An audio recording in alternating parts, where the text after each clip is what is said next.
Hey everybody, I thought I'd show you how I made my Marty Fan, as they call it.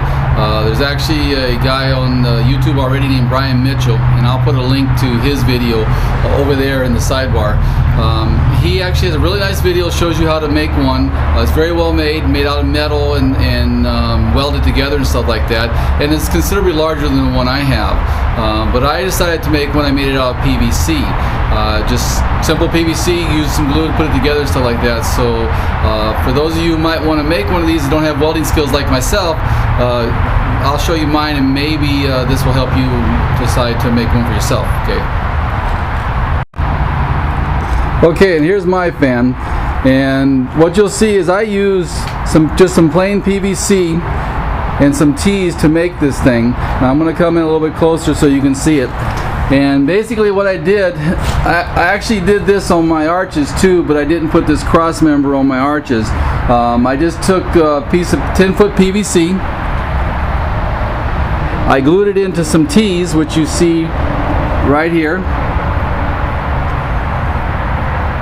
and then I glued those T's into some other T's and put this cross member on here.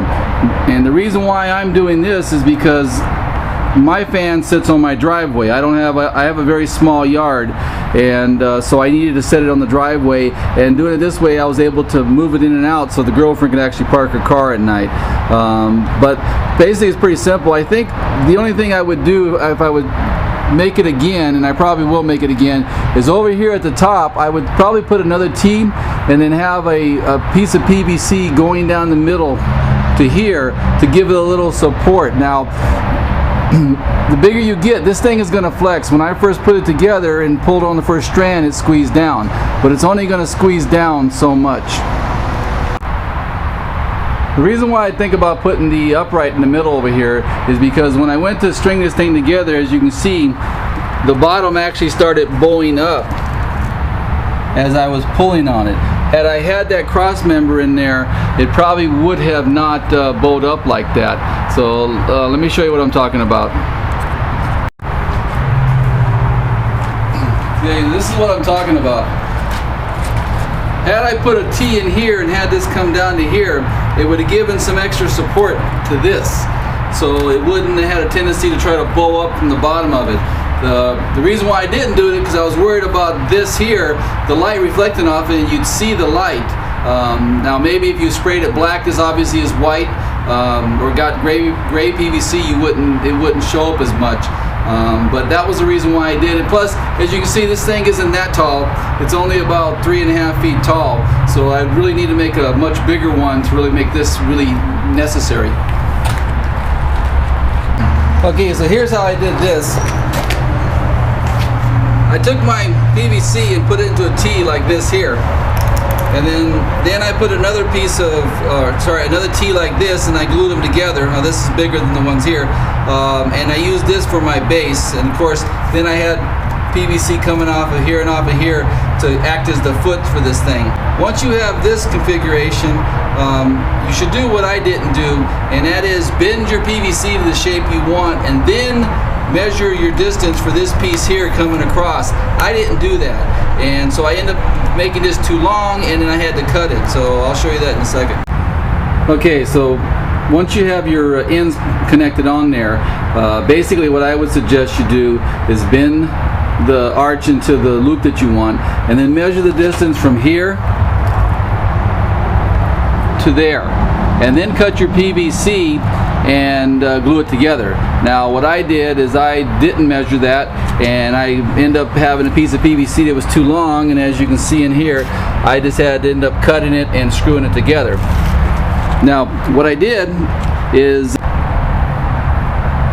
okay, so once you have that together, what you can do is, like what I did here, is I went ahead and got some long screws and screwed it into the PVC on both sides, and I used that to wrap my lights around. I used 100 strand mini lights, and actually I was able to do about 4 wraps on each wedge here, and so I have 8 wedges on this. I have some of them tied to the back and some tied to the front because there's way too many lights on here.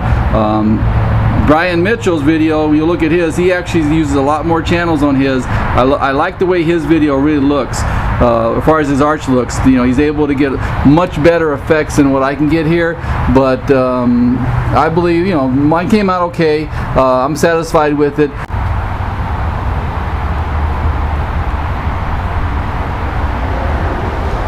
So as you can see, this is really pretty simple to make. Few bucks worth of PVC only. I do recommend using a thicker PVC. I understand the gray EMT PM PVC is better because it's more flexible and I guess it's better, more weather resistant, I would say, because it's used to being under the ground. So I recommend you get that over this one. But if you want to make a fan like this, this would give you the opportunity to have one, and fairly inexpensive, especially if you don't have any welding skills or access to anybody that has any welding skills. So again, I'm going to put Brian Mitchell's video link over on the sidebar, so you can go to it and see how he made his. He did his really nice. I think his is about 6 feet tall, and whereas this one's only about a little over 3.5 feet.